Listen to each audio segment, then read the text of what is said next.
Trading stocks or crypto full time is a thought that crosses the mind of everybody once they start investing. We say to ourselves, could I do this for a living? It can't be that hard. I wonder why more people don't do this. I wonder if I could do this. This is what you would call uninformed optimism, okay? We've all done it. When you close your eyes, you think about how you hate your current job, you hate your boss, you think about all the good things that can come from trading, the money, the bitches, the lavish lifestyle that working your own hours on your own computer at your own house can offer you, okay? Then, after learning a bit and entering and exiting some positions, you think, I have what it takes, okay? And you give it a try, and you start day trading. And you realize how fucking brutal it is, okay? I've been through it. All the best traders have been through it. You have that uninformed optimism. Then you get down to the actual skills, and you realize you have a lot to learn, okay? And that's the truth. It is brutal. Something that I always say when you learn how to trade is that you're going to put one thing forth, okay? Either your time through acquiring education or your money through losing trades, okay? I know from my own experience that both is true, okay? You need to learn some things and you need to suffer some losses in order to really get the skills and hedge against the emotions, okay? The obvious consensus is that many people try to trade. Some try their best to make it a career or pursue it as even an additional income source, but the fact is that less than 1% actually have the skills to quit their job and trade full time, okay? And the reason being is because the odds of success are so greatly against you. It is imperative that you actually have sustained success before attempting to trade full time. Never mind quitting your job, right? And you might ask yourself, what does that look like? A full-time professional trader needs skills, knowledge, and experience to make it in this competitive niche, okay? I'm here to tell you what you need exactly, but I caution you, this is not like a fucking list. This isn't something I can be like, oh, I want that, I have that, I have that. No. You need to have all these things in varying degrees, okay? I'm going to tell you what needs to be true of your trading ability in order to make it full-time as a trader. So let's jump right in. Arguably, the most important metric to measure, right, and to know is win rate. So simply put, this is the percentage of trades that you actually win and make a profit. So generally speaking, it's about 50 to 60% win rate for your average trader, right? Now, you can have a lower win rate, like a 40 to 50% win rate can exist, but this would mean a higher risk to reward ratio, which we're going to get to, okay? Some long-tested strategies have like a win rate of 60% or more, but then generally the risk to reward ratio is on the lower side, okay? That's number one. Number two is risk to reward ratio, right? So this is how much downside you're willing to risk in contrast to your upside goal, right? So minimum is a 1 to 2 risk to reward ratio, right? Let me give an example. That's the easiest way to explain it. Let's say you're trading Bitcoin. Your entry is $84,000, okay? You set a stop loss at $83,500. So your downside risk, right, with proper risk management is $500, okay? Your take profit goal is $85,000, okay? So you hope to gain $1,000. So your potential loss is 500 and your potential gain is 1,000. So that would be a 1 to 2 risk to reward ratio, right? Now, obviously, you could have a risk to reward ratio of, let's say, like 1 to 10, but then you're either playing such a tight margin that you're going to get stopped out of a lot of trades, or maybe this certain strategy has a longer time horizon, right? One thing I always think of is a mentor told me that sometimes you need to give the asset some room to dance, right? Sometimes it's going to dip below where you bought in at, and that can be perfectly fine.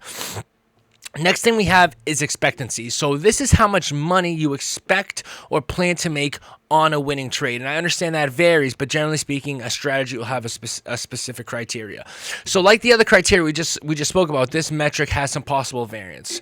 Obviously, at the very least, you need to be winning more trades than you lose. Sure, maybe you could lose more, but you would have to have really good risk management, and that's generally not the case.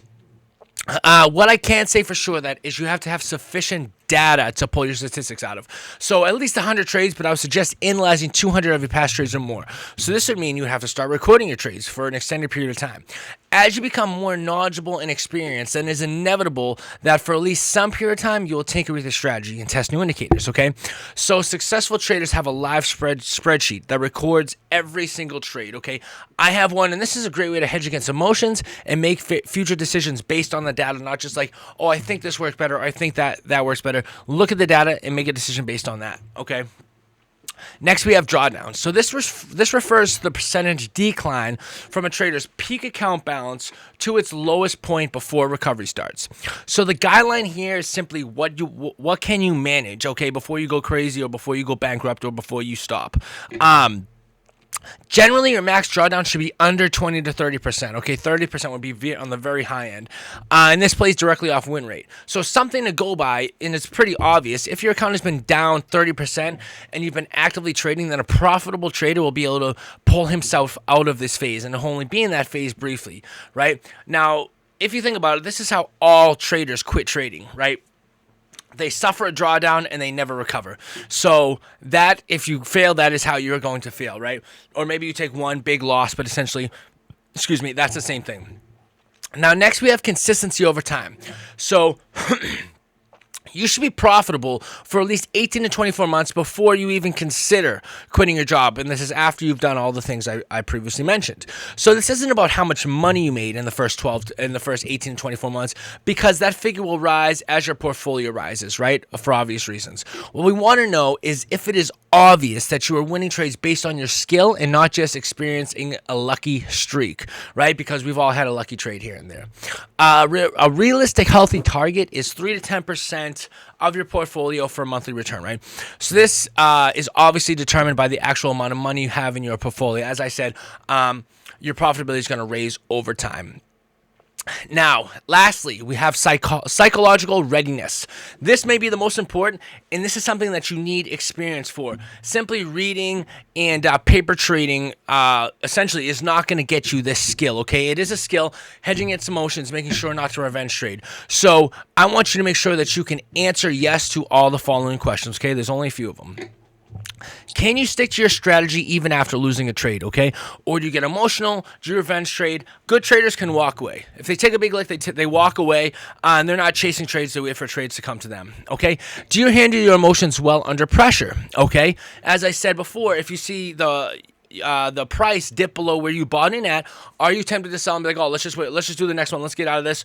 Or do you have a plan and you stick to the plan, and you don't make decisions emotionally, okay? And lastly is, can you trade without fear of needing instant income, right? It's a lot of pressure, and it's going to drag emotions into it if you need a trade because, oh shit, I have to buy baby formula, right? Like that doesn't fucking work. So I should be able to answer yes to all of those questions, okay? Now, clearly, there's quite a few things that you need to master before trading full-time, and that is why so few succeed. Many don't even record their trades and know what their win rate is, or risk-to-reward ratio, okay? And you have to know those things. You have to have everything on this list in order to be a successful trader. You can't have one or the other, okay? Sure, people get lucky, but not for more than 18 or 24 months, right? What I'll leave you with is, remember, on this channel, we make cryptocurrency content and personal finance content. If you own crypto or want to own crypto and learn more about how to manage your portfolio and be informed about new trends in cryptocurrency projects, then follow this channel, okay? I would appreciate it. Lastly, if you like the video, please hit the like button. I would greatly appreciate it. Thank you so much. I hope to see you next time.